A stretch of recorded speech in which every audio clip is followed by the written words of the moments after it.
MLA ஆனதிலிருந்து இந்த 3 வருஷத்தில் 3.5 வருஷத்தில் அடுத்த கட்டங்களுக்கு உதயநிதி கொண்டு செல்லப்படுவார் என்பதை வாய்ப்பு கிடைக்கும் இடங்களிலெல்லாம் முதலமைச்சர் வலியுறுத்தி கொண்டே தான் இருக்கிறார். இது வாரிசு அரசியலா குடும்ப அரசியலா என்கின்ற வாதங்கள் எல்லாம் பின்னுக்கு தள்ளப்படுது.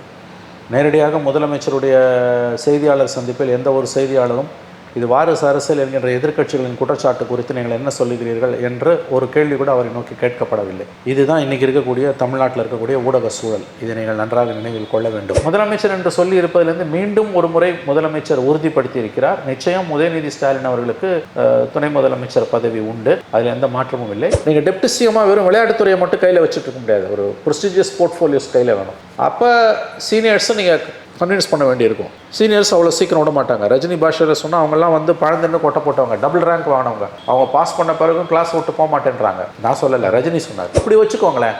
இன்றைக்கி திமுக பவரில் இல்லை, அதிமுக ஆட்சி நடந்துகிட்டு இருக்குது. கலைஞர் போயிட்டார், திமுக தலைவராக ஸ்டாலின் இருக்கார். உதயநிதியை எலிவேட் பண்ணி கொண்டு வராங்கன்னா அது ரொம்ப ஈஸி. எப்படி தெரியுமா?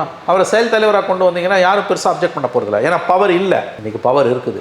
ஸோ சீனியர்ஸ் ஒரு பிரச்சனை, பவர் கையில் இருக்கிறது ஒரு பிரச்சனை. Stalin luckiest chief minister. இப்பயும் சொல்கிறேன், ஒவ்வொரு ப்ரெஸ் மீட்டில் சொல்கிறதையும். ஏன்னா அவருக்கு எதிர்கட்சிகளும் கிடையாது, மீடியாவும் கிடையாது. ஆனால் அவரோட பெரிய சேலஞ்ச் அவர் கட்சிக்குள்ளேருந்து வருது. கலைஞரோட பெரிய சேலஞ்ச் வெளியில் இருந்தது, இவரோட பெரிய சேலஞ்ச் கட்சிக்குள்ளேருந்து வருது. இதுதான் சிக்கல். முதல் முறையாக இதற்கான எதிர்ப்பு, இதற்கான எதிர்வினை, இதற்கான விமர்சனம் நல்லா கவனிங்க. அதிமுகலேருந்தோ பிஜேபியிலேருந்தோ வரல, திமுகவோட கூட்டணி கட்சியிலேருந்து வருது. 4 வருஷத்துக்கு முன்னால் சினிமாவில் நடிச்சுக்கிட்டு இருந்தவர் இன்னைக்கு துணை முதலமைச்சர் ஆகும்போது எங்கள் தலைவர் 30 வருஷமாக இருக்கவருக்கு ஆகக்கூடாதுன்னு திருமாவோட ரைட் ஹேண்டாக இருக்கக்கூடிய ஒருத்தர் கேட்குறாருன்னா இந்த விமர்சனம் ஒதுக்கி தள்ள முடியாத விமர்சனம். ரெட்ரோலுக்ஸ் நெஞ்சங்களுக்கு வணக்கம். நான் உங்கள் கார்த்திக். இன்றைய சிறப்பு நேர்காணலில் நம்முடைய இணைந்திருப்பவர் மூத்த பத்திரிகையாளர் திரு மணி அவர்கள். வணக்கம் சார். வணக்கம் சார். இன்னைக்கு முதலமைச்சர் மு க ஸ்டாலின் அவர்களுடைய தொகுதியில் சில இதுக்காக வந்திருந்தார், வேலைகளுக்காக வந்திருந்தார். அப்போ அவர்கிட்ட சில பல கேள்விகள் கேட்கப்பட்டுச்சு. அதில் முக்கியமான கேள்வி துணை முதலமைச்சர் உதயநிதி ஸ்டாலின் அப்புறம் அமைச்சரவையில் மாற்றம் குறித்த ஒரு கேள்வி வந்தபோது என்ன சொல்லியிருக்காருன்னா, ஏமாற்றம் இருக்காது, மாற்றம் இருக்கும் அப்படின்ற ஒரு விஷயத்த சொல்லிட்டு போயிருக்காரு. அப்போது கிட்டத்தட்ட அமைச்சரவையில் ஏதோ ஒரு மாற்றம் நடக்க போகுது, உதயநிதி ஸ்டாலின் அவர்கள் துணை முதலமைச்சர் ஆக போகிறார் அப்படின்னு நம்ம எடுத்துக்கலாம். இது ஒவ்வொரு படிவநிலையாக மாறிக்கிட்டே இருக்குது, ஒவ்வொரு லேயராக மாறுது. உதயநிதி அவர்கள் கட்சிக்கு உள்ளே வந்ததுக்கு பிறகு எம்எல்ஏ ஆனதாக இருக்கட்டும், அப்புறம் அமைச்சர் ஆனதாக இருக்கட்டும், அதுக்கப்புறம் அவருக்கு கூடுதல் பொறுப்புகள் வழங்கினதாக இருக்கட்டும், இப்போ துணை முதலமைச்சரில் இது நிற்கிது. இதை எப்படி பார்க்கலாம்? ஸ்டாலின் அவர்கள் ஸ்டேட்மெண்ட்டே எப்படி பார்க்கலாம்? வலுத்திருக்கிறது, பழுக்கவில்லை. அப்புறம் வெளிநாடுக்கு போகும்போது மாற்றம் ஒன்றே மாறாதது, இப்போ ஏமாற்றம் இருக்காது, மாற்றம் இருக்கும் அப்படின்னு தெளிவான ஒரு பதிலை சொல்லிட்டு போயிருக்காரு. நீங்கள் எப்படி பார்க்குறீங்க? பரவலாக இருக்கக்கூடிய அந்த எதிர்பார்ப்பு, உதயநிதி துணை முதலமைச்சர் ஆவார் என்கின்ற பரவலான எதிர்பார்ப்பு நிறைவேற்றப்படும் என்பதை தான் வெவ்வேறு விதமான வார்த்தைகளில் முதலமைச்சர் ஸ்டாலின் மீண்டும் மீண்டும் வலியுறுத்தி கொண்டிருக்கிறார். நான் முதல்ல 4 வருஷத்துக்கு முன்னால் சன் டிவி பேட்டியில் முதலமைச்சர் சொன்னது ரொம்ப ஃபேமஸான வேர்ட்ஸ், என் குடும்பத்துலேருந்து யாரும் ஆட்சிக்கு மகனோ மருமகனோ யாரும் அரசியலுக்கு வரமாட்டார்கள் அப்படின்னாரு. 21 உதயநிதி எம்எல்ஏ ஆன பிறகு அமைச்சராக மாட்டார்னாங்க. உதயநிதி அது பேட்டியில் சொன்னார். அதன் பிறகு அமைச்சரான பிறகு இந்த கோரிக்கை துணை முதலமைச்சரை நோக்கி நகர்ந்தது. ஒரு பேட்டியில் முதலமைச்சர் என்ன சொன்னார், நீங்கள் சொன்னது போல் அந்த கோரிக்கை வலுத்திருக்கிறது, பழுக்கவில்லைனார். அதுக்கு பிறகு அமெரிக்கா போகிறதுக்கு முன்னால் விமான நிலையத்தில் என்ன சொன்னார்னா, மாற்றம் ஒன்றே மாறாததுனார். இன்றைக்கி என்ன சொல்லியிருக்காருன்னா, ஏமாற்றம் இருக்காது, மாற்றம் இருக்குன்றார். ஸோ கண்டினியூஸாக பார்த்தீங்கன்னா அவர் எம்எல்ஏ ஆனதிலிருந்து இந்த 3 வருஷத்தில் 3.5 வருஷத்தில் அடுத்த கட்டங்களுக்கு உதயநிதி கொண்டு செல்லப்படுவார் என்பதை வாய்ப்பு கிடைக்கும் இடங்களிலெல்லாம் முதலமைச்சர் வலியுறுத்தி கொண்டே தான் இருக்கிறார். இது வாரிசு அரசியலா குடும்ப அரசியலா என்கின்ற வாதங்கள் எல்லாம் பின்னுக்கு தள்ளப்படுது. நேரடியாக முதலமைச்சருடைய செய்தியாளர் சந்திப்பில் எந்த ஒரு செய்தியாளரும் இது வாரிசு அரசியல் என்கின்ற எதிர்க்கட்சிகளின் குற்றச்சாட்டு குறித்து நீங்கள் என்ன சொல்லுகிறீர்கள் என்று ஒரு கேள்வி கூட அவரை நோக்கி கேட்கப்படவில்லை. இதுதான் இன்றைக்கி இருக்கக்கூடிய தமிழ்நாட்டில் இருக்கக்கூடிய ஊடக சூழல். இதை நீங்கள் நன்றாக நினைவில் கொள்ள வேண்டும். மற்றபடி இந்த விஷயத்தை பொறுத்த வரைக்கும் பார்த்திங்கன்னா இது எல்லாருமே எதிர்பார்த்துருக்கக்கூடிய ஒரு விஷயந்தான். இது எப்போன்றது தான் கேள்வி. என்றைக்கு முதலமைச்சர் தன்னுடைய மகனை துணை முதலமைச்சராக நியமிப்பார் என்பது தான் கேள்வி. அவர் துணை முதலமைச்சராக நியமிக்கப்படுவாரா இல்லையா என்பது கேள்வியே அல்ல. இப்போ தெளிவாக தெரிஞ்சிடுச்சு. It's a question of when. ஆங்கிலத்தில் சொல்கிறாங்க, it's a question of when. It is not a question of whether you will become a deputy chief minister. அது கிடையாது. துணை முதலமைச்சராக உதயநிதி நியமிக்கப்பட வாய்ப்பு இருக்கா இல்லையான்ற கேள்வியே எழலை. ஏன்னா எல்லோரும் மனதிலும் பதிய வைக்கப்பட்ட ஒரு விஷயம் அவர் துணை முதலமைச்சர் தான். ஏன்னா அது கம்ப்ளீட்டாக ஒரு ஃபேமிலிக்கு பட்டா போட்டு கொடுக்கப்பட்டு விட்டது என்ற உண்மையை எல்லோரும் ஏற்றுக்கொண்டு விட்டார்கள். அதில் மாற்று கருத்துக்கு இடம் இல்லை. அது ஒரு அக்செப்டட் ஃபேக்டாக மாறி போச்சு. That's a fact. இது இது இது இது திராவிட மாடல், சமூக நீதி, அது இந்த 75ஆம் ஆண்டுலேயே பார்க்க முடியும். 75வது கட்சியோட 75வது ஆண்டு விழாலேயே வந்து அது பார்க்கப்பட்டு விட்டது. எழுந்து நின்னாங்க பார்த்தீங்கல்ல, எல்லாரும் அமைச்சர்கள்லாம் எழுந்து நின்னதை பார்த்து, எழுந்து நின்னதையும் பார்த்தோம். ஸோ கட்சி ஏற்றுக்குச்சு, அமைச்சர்கள் ஏற்றுக்கொண்டு விட்டார்கள். யார் முதலமைச்சர் யார் முதலமைச்சர் இல்லை, யார் அமைச்சர் யார் அமைச்சர் இல்லை என்பது முதலமைச்சரின் தனி உரிமை. ஆங்கிலத்தில் சொல்கிறோம்னா it's a prerogative of the chief minister to appoint anyone as chief minister or not. அந்த உரிமையை நம்ம கேள்வி கேட்கல. அது வந்து அரசியல் சாசனத்தின்படி யாரை அமைச்சராக வைப்பது, யாரை அமைச்சரவையிலிருந்து எடுப்பது என்பது முதலமைச்சரின் தனி உரிமை. அதில் யாரும் கேள்வி கேட்க முடியாது. ஆனால் ஒரு ஜனநாயக நாட்டில் மக்களுடைய உணர்வுகளுக்கான மதிப்பு என்பது ஒன்று உண்டு. இன்றைக்கு வந்து இந்திய அரசியலின் சாபக்கேடாக இருக்கக்கூடிய வாரிசு அரசியல், சமூக நீதி பேசக்கூடிய திராவிட மாடல் என்று தாங்கள் மட்டும்தான் இந்தியாவிலேயே மிகவும் உயர்ந்தவர்கள், வித்தியாசமானவர்கள், நாங்கள் வந்த பிறகுதான் தமிழ்நாட்டில் வந்து எல்லா விதமான முன்னேற்றங்களும் சாத்தியமாயிற்று என்ற துணியில் பேசக்கூடியவர்கள் ஆட்சியில் இப்படிப்பட்ட ஒரு மாற்றம் ஏற்படுகிறது என்றால் அது குறித்த விமர்சனங்கள் எழுவது இயல்பானது, தவிர்க்க முடியாது. அப்படித்தான் நம்ம இதை பார்க்கணும். ஆகவே முதலமைச்சர் என்று சொல்லி இருப்பதிலிருந்து மீண்டும் ஒரு முறை முதலமைச்சர் உறுதிப்படுத்தி இருக்கிறார். நிச்சயம் உதயநிதி ஸ்டாலின் அவர்களுக்கு துணை முதலமைச்சர் பதவி உண்டு, அதில் எந்த மாற்றமும் இல்லை. எப்பன்றது மட்டும்தான் நமக்கு தெரிய வேண்டிய விடையாக இருக்கிறது. மேபி அடுத்த சில நாட்களில், சில வாரங்களில் அது நடக்கலாம் என்று தான் நான் எதிர்பார்க்கிறேன். 75ஆம் ஆண்டு அந்த ஃபங்க்ஷன்லேயே வந்து பார்த்தீங்கன்னா, ஏன் அவருக்கு இன்னும் நீங்கள் கொடுக்காம இருக்கீங்க, ரொம்ப தாமதப்படுத்துறீங்கன்ற மாதிரியான குரல்கள்லாம் வந்ததை நம்ம கவனித்தோம். அடுத்தது நடிகர் ரஜினிகாந்த் அவர்கள்ட்ட இந்த கேள்வியை கேட்கும்போது அவர் கோவப்பட்டார், என்கிட்ட ஏன் அரசியல் கேள்வியெல்லாம் கேட்குறீங்க அப்படின்னு. இன்னொரு பக்கம் துரைமுருகன் இந்த கேள்வியை கேட்டோன்னே எந்திரிச்சு போகிறார் ஒரு ப்ரெஸ் மீட்டில் இருந்து. சீனியர்ஸ்க்கு என்ன இஷ்யூ இதில்? உதயநிதி துணை முதலமைச்சர் ஆகிறதுல இவங்களுக்கு என்ன இஷ்யூ இருக்க போகுது? என்ன இஷ்யூனா, சில இலாக்காக்கள் வந்து சீனியர் மினிஸ்டர்ஸ் கிட்ட இலாக்காக்கள் உதயநிதி துணை முதலமைச்சரானால் அவருக்கு மாற்றி கொடுக்கப்படும். ஏன்னா இப்போ கொடுக்கப்படணுமா, கொடுக்கப்படும், சாதாரணமாக கொடுக்கப்படும். அது எதுவும் ஒன்று புரிஞ்சுக்கோங்க, துணை முதலமைச்சர் பதவின்றது அரசியலமைப்பு சாசனத்தில் இல்லவே இல்லை. துணை முதலமைச்சர் பதவி, துணை பிரதமர் பதவி என்பது இந்திய அரசியலமைப்பு சாசனத்தில் இல்லவே இல்லை. அதனுடைய பொருள் என்னவென்றால், தனியாக அதற்கென்று பதவி பிரமாணத்தை ஆளுநர் செய்து வைக்க வேண்டிய அவசியமே இல்லை. ஒரு அமைச்சரை துணை முதலமைச்சராக முதல்வர் நியமிப்பார், ஒன்றுக்கும் மேற்பட்ட அமைச்சர்கள் கூட நியமிப்பார். இப்போ சில மாநிலங்களில் 4 துணை முதலமைச்சர்கள் கூட இருக்காங்க. ரெட்டி வச்சிருந்தாரு, அந்த மாதிரி வச்சிருந்தாரு. ஸோ இது எதனாலன்னு கேட்டிங்கன்னா வந்து பொலிட்டிக்கல் எக்ஸிஜென்சிஸ், நாங்கள் பொலிட்டிக்கல் கம்பல்ஷன்ஸை நிறைவேற்றுறதுக்கு. இப்போ கூட்டணி சர்க்கார் இருக்கும், அல்லது சொந்த கட்சிக்குள்ளேயே நிறைய கோஷ்டி இருக்கும், அவங்க ஈகோவை சாட்டிஸ்ஃபை பண்ணுறதுக்கு 4 டெப்டி சிஎம் 6 டெப்டி சிஎம் கூட போடுவாங்க. அதுக்கு ஒன்றும் அர்த்தம் கிடையாது. எப்படின்னு கேட்டிங்கன்னா, அது அரசியல் சாசனத்தால் உருவாக்கப்பட்ட பதவி கிடையாது. ஆனால் அதே நேரத்தில் ஒரிஜினலாக டெப்டி சிஎம்னு இருக்கக்கூடிய பெரும்பாலான மாநிலங்களில் வந்து அவர்களுக்கு முக்கியமான இலாக்காக்கள், ஃபைனான்ஸ் அல்லது ஹோம் டிபார்ட்மெண்ட், இண்டஸ்ட்ரீஸ், இந்த மாதிரியான முக்கியமான இலாக்காக்கள் வந்து ஹவுசிங், இந்த மாதிரியான முக்கியமான ஹெல்த், இந்த மாதிரியான முக்கியமான இலாக்காக்கள் கொடுக்கப்படும். இப்போ உதயநிதி கிட்ட இருக்கிறது வெறும் விளையாட்டுத்துறை. அது ஹைரார்க்கியில் கடைசியில் தான் இருக்கும். எல்லா கவர்மெண்ட்லையுமே விளையாட்டு அமைச்சர் என்பது, ஸ்போர்ட்ஸ் மினிஸ்டர் லாஸ்ட் ப்ரியாரிட்டி. நம்மோட அது வந்து ஒரு விதத்தில் இந்தியாவின் சாபக்கேடு. ஏன் வந்து 1949 சுதந்திரம், நமக்கு 2 வருஷம் பொறுத்து சுதந்திரம் வாங்கின சைனா வந்து ஒலிம்பிக்கில் வந்து குறைஞ்சது 100 மெடலுக்கு மேலே வாங்குது, 100 கோல்டு. நம்ம 1 கோல்டு வாங்குறதுக்கு தண்ணி குடிக்கிறோம். ஏன்னா ஸ்போர்ட்ஸுக்கு நீங்கள் கொடுக்குற மரியாதை அவ்வளோதான். அது ஸ்போர்ட்ஸ் மினிஸ்டர்லேருந்து ஆரம்பிக்குது. அரசாங்கங்கள் வந்து ஸ்போர்ட்ஸுக்கான மந்திரியை கொடுக்கறதே கூட எப்படின்னா, வேறு எதுக்கும் இல்லை, வேறு எந்த இலாக்காவையும் அவர் கொடுக்க முடியாது, அவர் வந்து ஒரு அப்ரெண்டிஸு அப்படின்னா அவருக்கு தான், அல்லது வேறு வழியே இல்லை, நான் அகாமடேட் பண்ணணுன்னா தான் விளையாட்டுத்துறையை கொடுக்குறீங்க.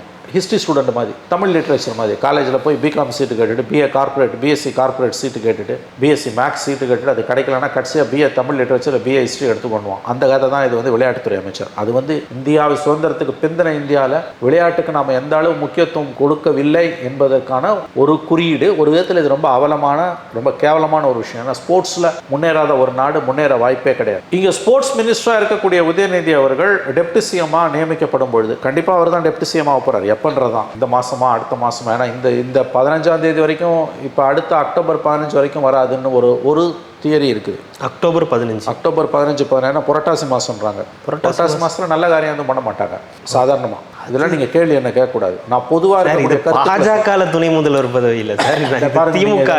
நீங்கள் இதெல்லாம் என்ன கேட்கக்கூடாது. நான் சொல்கிறத நீங்கள் கேளுங்க. இந்த ஒரு விஷயத்துலையாவது எதிர்கேள்வி கேட்காம சிரிக்காதீங்க சார். அதனால் அக்டோபர் 15 தேதிக்கு மேலே தான் சார், புரட்டாசி முடிஞ்ச பிறகு தான் அது நடக்கும்னு ஒரு தியரி இருக்குது. இன்னொரு தியரி என்னென்னா, புரட்டாசிலே சில நல்ல காரியங்களை செய்யலாம்னு சொல்கிறாங்க. எப்படி பார்த்தாலும் அது வந்து இப்போ அக்டோபர் 15க்கும் இப்போக்கும் ஒன்றும் பெரிய வித்தியாசம் இல்லை. ஜஸ்ட் 20 days தான் உங்களுக்கு டிஃப்ரென்ஸ். 20 நாளில் அவர் எப்படி டெப்டி சிஎம் ஆகிடுவார் சார். அப்படி டெப்டி சிஎம் ஆகும்பொழுது வந்து உங்களுக்கு வந்து விளையாட்டுத்துறையாக வந்து அவர்கிட்ட இருக்க முடியாது. வெறும் முக்கியமான சில இலாக்காக்களை அவர் கொடுத்து தான் ஆகணும். இப்போ ஸ்டாலின் வந்து 2009 டெப்டி சிஎம் ஆகும்போது 2 வருஷம் டெப்டி சிஎம்மாக இருந்தார். அப்போ வந்து ரூரல் டெவலப்மெண்ட், உள்ளாட்சி, லோக்கல் அட்மினிஸ்ட்ரேஷன் அவர்கிட்ட இருந்தது. இப்போ அந்த லோக்கல் அட்மினிஸ்ட்ரேஷன் வந்து KM நேரு கிட்ட இருக்குது, ஒரு பகுதி அவர்கிட்ட இருக்குது. அதை நீங்கள் அவர் கொடுக்கணும். யாருக்கு? உதயநிதி கொடுக்கணும். ஏன்னா அடுத்த சிஎம் ஆகிறதுக்குனால இந்த ஒரு அப்ரெண்டிஸ்ஷிப் தான் டெப்டி சிஎம் இருக்குது. நீங்கள் டெப்டி சிஎம்மாக வெறும் விளையாட்டுத்துறையை மட்டும் கையில் வச்சுட்டு இருக்க முடியாது. ஒரு ப்ரெஸ்டீஜியஸ் போர்ட்ஃபோலியோஸ் கையில் வேணும். அப்போ சீனியர்ஸை நீங்கள் கன்வின்ஸ் பண்ண வேண்டியிருக்கும். சீனியர்ஸ் அவ்வளோ சீக்கிரம் விட மாட்டாங்க. ரஜினி பாஷையில் சொன்னால் அவங்கெல்லாம் வந்து பழந்தன்னு கொட்டை போட்டவங்க, டபுள் ரேங்க் வாங்கினவங்க. அவங்க பாஸ் பண்ண பிறகும் கிளாஸ் விட்டு போக மாட்டேன்றாங்க. நான் சொல்லலை, ரஜினி சொன்னார். அங்கே அரசியல் பேசலாம், ஆனால் அரசியல் கேள்வி மட்டும் உங்கள்கிட்ட கேட்கலாம். ஆமாம், அங்கே அவர் நினச்ச இடத்துல அவர் பேசுவார், ஆனால் அவரை நீங்கள் கேள்வி கேட்க முடியாது. அது ஒரு பக்கம் இருக்கட்டும். இப்போ இது சீனியர்ஸுக்கு ஏன் பிரச்சனை நீங்கள் கேட்டிங்களா? அவர்களுடைய ஒருவேளை கண்டிப்பாக உதயநிதி டெப்டி சிஎம் ஆகிறது உறுதி. அவர் டெப்டி சிஎம் ஆன பிறகு கண்டிப்பாக வந்து சீனியர்ஸ் கூட இருக்கக்கூடிய சில இலாக்காக்கள் there will be, ஆங்கிலத்தில் சொல்கிறதுனா there will be a shuffling, கண்டிப்பாக மாற்றி கொடுக்கப்படும். அப்போ சீனியர்ஸோட சம்மதம் இல்லாமல் அதை பிடுங்கி கொடுத்தா அது நல்லா இருக்காது. இல்லை, துரைமுருகன் இதில் வந்து ஒரு இதில் இருக்காரு, இதில் விருப்பம் இல்லாமல் இருக்காருன்ற மாதிரியான தகவல்கள் பத்திரிகைகள்லேயே கூட வருது. அது எப்படி பார்க்கலாம்? துரைமுருகனுக்கு இதில் என்ன நெருடல்? அவரோட பிஹேவியரை பார்த்தாலே தெரியுதுங்க. அவர் வந்து இப்போ 4 நாளைக்கு முன்னால் ப்ரெஸ் கான்ஃபரன்ஸில் அவர் துறை சம்மந்தப்பட்ட கேள்விகள் கேட்கும்போது சும்மா விரல் நுனியில் வச்சுருக்காரு, ஃபிங்கர் டிப்ஸில் பதில் சொல்கிறார். பார்த்துருப்பீங்க நீங்கள். உதயநிதியை பற்றி கேள்வி வந்தோடனே டப்புனு எதிர்ச்சிட்டார். இந்த கேள்வி தான் இதான், இந்த கேள்வி தான் இதை தான் கேட்பீங்கன்னு எல்லாருக்கும் தெரியும் அப்படின்ட்டு தன்னுடைய அதிருப்தியை வெளிப்படுத்திட்டு அவர் போகிறார். ஏன் போகிறாரு? இதெல்லாம் பொது வெளியில் இருக்க விஷயம். பிரச்சனை இதுதான். டெப்டி சிஎம்மாக உதயம் ஆகும்பொழுது சீனியர் மினிஸ்டர்ஸோட சில போர்ட்ஃபோலியோஸில் ஷஃப்லிங் இருக்கும். அது யார் துறை என்னன்னு நமக்கு தெரியல.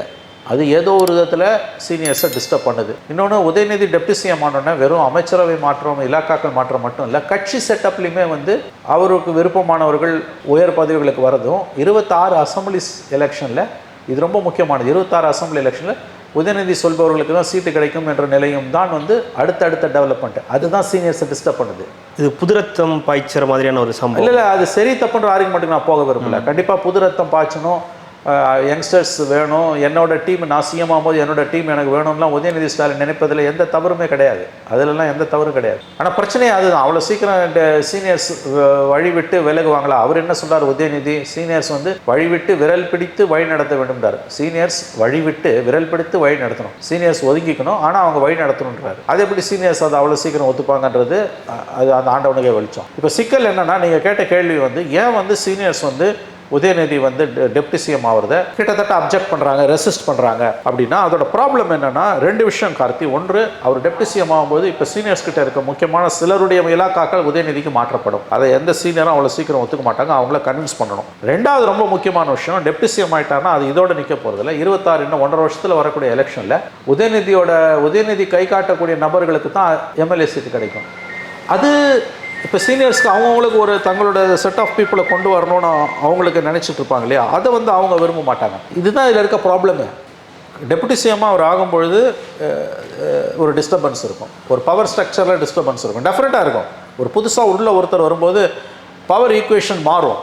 ஒரு ஆஃபீஸ்லேயே ஒருத்தர் புதுசாக ஒரு எம்டி வராருன்னா ஒரு பவர் ஈக்குவேஷன் இருக்கும். அவர் தன்னோட ஸ்டாம்பை காட்டணும்னு விரும்புவார். அப்போ கண்டிப்பாக சிலரை தூக்குவார், சிலரை வைப்பார். அதுதான் பாலிடிக்ஸ்லையும், அதோட அதிகமாக பாலிடிக்ஸ். 2வது, 1.5 வருஷத்தில் வரக்கூடிய எலெக்ஷனில் தான் கை காட்டக்கூடிய நபர்களுக்கு தான், அதிகப்படியான ஒரு நபர்களுக்கு தான் வந்து எம்எல்ஏ சீட்டு கொடுக்கணும்னா அவர் உதவிக்கு ஒரு செட் ஆஃப் ஸ்கீம், அவருக்கு ஒரு பிளானிங் இருக்கும்.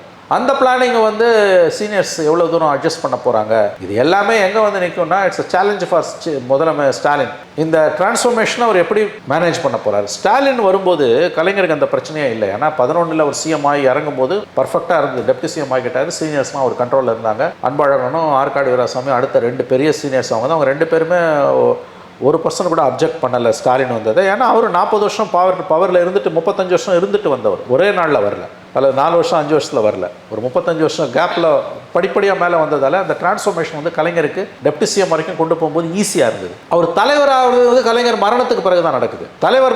கலைஞர் மரணத்துக்கு பிறகு நடக்கும்போது இவங்ககிட்ட பவர் இல்லை. பவர் இல்லைன்னா டிரான்ஸ்ஃபர்மேஷன் ஈஸி. பட் உதயநிதிக்கு இருக்கக்கூடிய பிரச்சனை என்னன்னா, ரெண்டு பெரிய சிக்கல் என்னன்னா, ஒன்று அவர் வந்து 4 வருஷம் தான் ஆகுது, நிறைய சீனியர்ஸ் இருக்காங்க, என்ன பண்ணாலும் அவங்க ஈகோ எல்லாருமே சீனியர்ஸ் ஈகோ சூப்பர் சீனியர்ஸ்ன்றவங்களே of them are super seniors. கண்டிப்பாக அவங்க ஈகோ இதை அலோவ் பண்ணாது. பட் ஒவ்வொருத்தராக எல்லாரும் ஒத்துக்கிறாங்க, பட் உள்ளுக்குள்ள ஒரு ரெசிஸ்டன்ஸ் இருக்குது. இது ஒன்று. ரெண்டாவது வந்து பவர் இருக்குது உங்ககிட்ட. பவர் இருக்கும்போது அந்த டிரான்ஸ்ஃபர்மேஷன் கஷ்டம், இழக்கிறதுக்கு நிறையா இருக்குது. இதே பவர் இல்லை இன்னைக்கு திமுக கிட்ட, உதயநிதியை வந்து திமுக துணைத் தலைவராக கொண்டு வராங்க, ஆக்டிங் பிரசிடெண்ட்டாக கொண்டு வராங்க. ஸ்டாலின் வந்தார் இல்லையா, கலைஞர் உடம்பு சரியில்லாமல் இருக்கும்போது செயல் தலைவராக கலைஞர் வந்தார் இல்லையா. ஒருவேளை இன்னைக்கு திமுக இப்படி வச்சுக்கோங்களேன், இன்னைக்கு திமுக பவரில் இல்லை, அண்ணா திமுக ஆட்சி நடந்துகிட்டு இருக்குது, கலைஞர் போயிட்டாரு, திமுக தலைவராக ஸ்டாலின் இருக்கார். உதயநிதியை எலிவேட் பண்ணி கொண்டு வராங்கன்னா அது ரொம்ப ஈஸி. எப்படி தெரியுமா, அவரை செயல் தலைவராக கொண்டு வந்தீங்கன்னா யாரும் பெருசாக அப்ஜெக்ட் பண்ண போகிறதில்ல, ஏன்னா பவர் இல்லை, இன்னைக்கு பவர் இருக்குது. ஸோ சீனியர்ஸ் ஒரு பிரச்சனை, பவர் கையில் இருக்கிறது ஒரு பிரச்சனை. இந்த இதெல்லாம் போயிருக்கும் இல்லையா ஸ்டாலின் அவர்களுக்கு. ஏங்க நான் தெருவில் நிற்கிறேன், நான் யாருங்க, கேர் ஆஃப் பிளாட்ஃபார்முங்க, எனக்கு தெரியுதுன்னு போது ஸ்டாலினுக்கு தெரியாதா? இல்லை, ஸ்டாலின் அவர்களுக்கு இந்த விஷயம்லாம் போயிருக்கு இல்லையா, இந்த சீனியர்ஸ் மூலியமா நல்லாவே தெரியுங்க அவருக்கு. நான் அதை தான் சொல்கிறேன், ஒன்றுமே இல்லாத எனக்கு தெரியுதுன்னு போது அவருக்கு தெரியாதான்றேன். நான் சும்மா வெளியிலேருந்து அப்படி பார்க்குறேங்க, வழிபோக்கன். எனக்கு தெரியுதுங்க, அவருக்கு 72 வயசுங்க, 60 வருடம் 55 வருஷம் 16-17 வயசுலேருந்து அரசியல் இருக்காருங்க, 55 வருஷமாக அரசியலில் பார்க்குறாருங்க. அவங்க அப்பாவோட இருந்து இந்தியாவின் முதிர்ந்த தலைவருங்க கலைஞர், அவர் கூட இருந்து அரசியலோட சூட்சுமங்களை கற்றுக்கிட்டவர். 3 வருஷமாக சிஎம்மாக இருக்கார். அவங்க அப்பா இறந்த பிறகு 6 வருஷமாக கட்சியை வழி நடத்துகிறாரு, 3 எலெக்ஷனை ஜெயிச்சிருக்காரு. அப்போ அவருக்கு இதெல்லாம் தெரியாமல் இருக்காது. பட் அவருக்கு இது ஒரு பெரிய சேலஞ்ச். ஸ்டாலின் வந்து லக்கியஸ்ட் சீஃப் மினிஸ்டர், இப்பயும் சொல்கிறேன், ஒவ்வொரு ப்ரெஸ் மீட்டில் சொல்கிறதையும். ஏன்னா அவருக்கு எதிர்கட்சிகளே கிடையாது, மீடியாவும் கிடையாது. ஆனால் அவரோட பெரிய சேலஞ்ச் அவர் கட்சிக்குள்ளேருந்து வருது. கலைஞரோட பெரிய சேலஞ்ச் வெளியில் இருந்தது, இவரோட பெரிய சேலஞ்ச் கட்சிக்குள்ளேருந்து வருது. இதுதான் சிக்கல். சீனியர்களுக்கு ஒரு பயத்தை உண்டு பண்ணியிருக்காங்களா கட்சியிலேருந்து? கண்டிப்பாக ஒரு பயன்றதை விட ஒரு insecurity. Okay, that's called insecurity. ஒரு பாதுகாப்பற்ற தன்மை, தங்களோட ஹோல்டு போதுன்ற ஒரு இன்செக்யூரிட்டி ஒவ்வொரு சீனியருக்கும் வருது. நான் அதை தான் உங்களுக்கு திரும்பவும் சொல்கிறேன், நீங்கள் வார்த்தைகளை கவனிக்கணும், வார்த்தைகளை. இது வந்து இந்த டிரான்ஸ்ஃபர்மேஷனை மேனேஜ் பண்ணுறது, உதயநிதி அப்படியே மேலே கொண்டு வந்து படிப்படியாக கொண்டு வருது, இந்த டிரான்ஸ்ஃபர்மேஷனை மேனேஜ் பண்ணுறது, டெப்டி சிஎம் ஆக்கி மேலே கொண்டு வருதுன்றது ஸ்டாலினுக்கு ஒரு பெரிய சேலஞ்ச். இல்லை, இது என்ன அவசரம் தாங்க எல்லாருடைய கேள்வியுமாவும் இருக்குது இதில். என்னோட கேள்வியும் அதுதான். அவருக்கு தான் உதயநிதி தான் அடுத்து வரப்போறாருன்னு எல்லாருக்கும் தெரியும். Okay, there are no challenges for Udhayanidhi. இல்லை, இதில் இவ்வளோ சிக்கல்கள் இருக்கும்போது உடனடியாக ஒரே இந்த ஆட்சி வந்துட்டோம், உடனே எல்லாத்தையும் பண்ண வேண்டிய அவசரம் இல்லை, அதுதான் எனக்கும் புரியல. நல்ல கேள்வி இது. நான் இதை அடிக்கடி நானே கேட்டுக்கிறேன், ஏன் இவ்வளோ அவசரம்? சரி, அவர் 4 வருஷம் தான் ஆகுது, உண்மையிலே ஒரு பாலிடிக்ஸ்க்கு வந்து 4 வருஷம் தான் ஆகுது. இவ்வளோ அவசரப்பட்டு ஏன் நீங்கள் வந்து ஒரு ஃபோர்ஸ் பண்ணி உள்ளே கொண்டு வரீங்க? அது ப்ராசஸில் வரணும். உதயநிதி வரத்துக்கு உரிமை இல்லையான்னு கேட்டிங்கன்னா தாராளமாக இருக்குது. நம்ம அதை யாருமே அவரோட ஒரு எம்எல்ஏவாகவும் துணை முதலமைச்சராகவும் திமுக தலைவராகவும் திமுக முதலமைச்சராகவும் மாநிலத்தின் முதலமைச்சராகவும் வருவதற்கான உரிமை உதயநிதிக்கு இருக்கான்னு கேட்டிங்கன்னா தாராளமாக இருக்குது. அதை யாருமே கொஸ்டின் பண்ணல. அவங்க கட்சி ஏற்றுக்குதுன்னா அவர் தாராளமாக வரட்டும், யாருமே அதை கொஸ்டின் பண்ண போகிறதில்ல. பட் இப்படி வந்து ஏன் ஃபோர்ஸ்ஃபுல்லாக, அதாவது வந்து ரொம்ப ஒரு செயற்கையாக தானாக கனிய வேண்டிய கனியை தடியால் அடித்து கனிய வைக்கிறதுன்னுவாங்க, ஏன் வந்து இவ்வளவு தூரம் வந்து அதை ஒரு அவசரமாக 4 வருஷத்துக்குள்ளே டெப்யூட்டி சிஎம் ரேங்க் வரைக்கும் ஏன் ஃபோர்ஸ் பண்ணி கொண்டு வரீங்க? ஸ்டாலின் அப்படி வரல. சரி, ஸ்டாலின் அளவு இவர் ஒரு 35 வருஷமோ 40 வருஷமோ வெயிட் பண்ணணுமா? கண்டிப்பாக அப்படி கூட சொல்லலை. பட் அட்லீஸ்ட் ஒரு 5 இயர்ஸ் 26 எலெக்ஷன் வரைக்கும் வெயிட் பண்ணலாமே, ஏன் அவசரப்படுறாங்கன்னு எனக்கு புரியல. நான் ஒரு அப்சர்வராக சொல்கிறேன். இது நான் இவ்வளோ அவசரம் வந்து பேக் ஃபயர் ஆகும்போது தான் எனக்கு தோணுது. ஐ டோன்ட் நோ, எனக்கு தெரியல என்ன நடக்க போகுதுன்னு. பட் அவங்க கட்சிக்குள்ள முதல் முறையாக இதற்கான எதிர்ப்பு, இதற்கான எதிர்வினை, இதற்கான விமர்சனம் நல்லா கவனிங்க. அதிமுகலேருந்தோ பிஜேபியிலேருந்தோ வரல, திமுகவோட கூட்டணி கட்சியிலேருந்து வருது. 4 வருஷத்துக்கு முன்னால் சினிமாவில் நடிச்சுக்கிட்டு இருந்தவர் இன்னைக்கு துணை முதலமைச்சர் ஆகும்போது எங்கள் தலைவர் 30 வருஷமாக இருக்கவருக்கு ஆகக்கூடாதுன்னு திருமாவோட ரைட் ஹேண்டாக இருக்கக்கூடிய ஒருத்தர் கேட்குறாருன்னா, இந்த விமர்சனம் ஒதுக்கி தள்ள முடியாத விமர்சனம். இந்த விமர்சனம் திமுகவின் கூட்டணி கட்சியிடமிருந்து வெளியே வருதுன்னா ஐ திங்க் ஸ்டாலின் தான் யோசிக்கணும் இதை பற்றி. அதாவது நீங்கள் கேட்ட ஒரு கேள்வி நியாயமான கேள்வி. இந்த கேள்வியை வந்து லெவல் ஹெட்டடாக இருக்கக்கூடிய திமுகவின் நட்பு சக்திகளாக இருக்கக்கூடியவர்கள் கூட வந்து கேட்குறாங்க, ஏன் இவ்வளவு அவசரம்? அவர் வரதை பற்றி கூட ஆட்சேபணம் இல்லை, லெட் ஹிம் கம். பட் ஏன் இவ்வளோ அவசரம்? ஏன் 4 வருஷத்துக்குள்ளே ஏன் ஃபோர்ஸ்ஃபுல்லாக கொண்டு வரீங்க? ஒரு ஃபுல் 5 இயர்ஸாவது இருக்கட்டுமே, அடுத்து 26 ஜெயிச்ச பிறகு பண்ணலாமேன்னு கேட்குறோம். பட் அவர்கள் அப்படி அதற்கு செவி மடுப்பதாக தெரியவில்லை. அவங்க கட்சி, அவங்க குடும்பம், அவங்க கவர்மெண்ட்டு, நம்ம யாரும் பெருசாக எதுவும் பேச முடியாதுன்றது தான் உண்மை. மக்கள் தான் முடிவு பண்ணணும். நம்ம தானே மக்கள். நம்மளா நீங்களும் நானும் மட்டும் இல்லை, ஓட்டு போடுறவங்க தான் எல்லாரையும் தான் கேட்குறேன். The people have to decide. சரி, இது வந்து மிக கடுமையான விமர்சனத்துக்கு உள்ளாகும். அதை மட்டும் நான் சொல்லிடுறேன் உங்களுக்கு. கண்டிப்பாக உதயநிதி துணை முதலமைச்சர் ஆகும்பொழுது கண்டிப்பாக இன்னும் 1 வாரத்துலேயோ 10 நாள்லையோ 1 மாதத்துலேயோ அவர் தான் துணை முதலமைச்சர். அப்படி தான் நான் எதிர்பார்க்கிறேன். கண்டிப்பாக அவர் வந்து துணை முதலமைச்சராக நியமிக்கப்படும் பொழுது அது பதவியேற்பு கிடையாது, நியமனம் தான். உதயநிதி ஸ்டாலின் அவர்கள் துணை முதலமைச்சராக நியமிக்கப்படும் பொழுது கண்டிப்பாக விமர்சனங்கள், கடுமையான விமர்சனங்கள் வரும். அது தவிர்க்க முடியாது. எனக்கு என்ன ஒரு விஷயம் தோணுதுன்னா, எதற்கு இவ்வளவு கடும் விமர்சனங்களுக்கு மத்தியில் ஏன் அவசரமாக ஸ்டாலின் அவர்கள் இதை செய்கிறார்? பதில் இல்லை. கண்டிப்பாக சார். முதலமைச்சர் அவர்களின் பதிலின்படி ஏமாற்றம் இருக்காது, மாற்றம் இருக்கும் அப்படின்றத, என்ன நடக்குது அப்படின்றத தொடர்ந்து பார்க்கலாம். மிக்க நன்றி. இவ்வளோ நேரம் உங்களுடைய நேரத்தை ஒதுக்கி எங்களுக்காக பல்வேறு தகவல்களை பகிர்ந்தமைக்கு ரெட்டர்லோக்கின் சார்பாக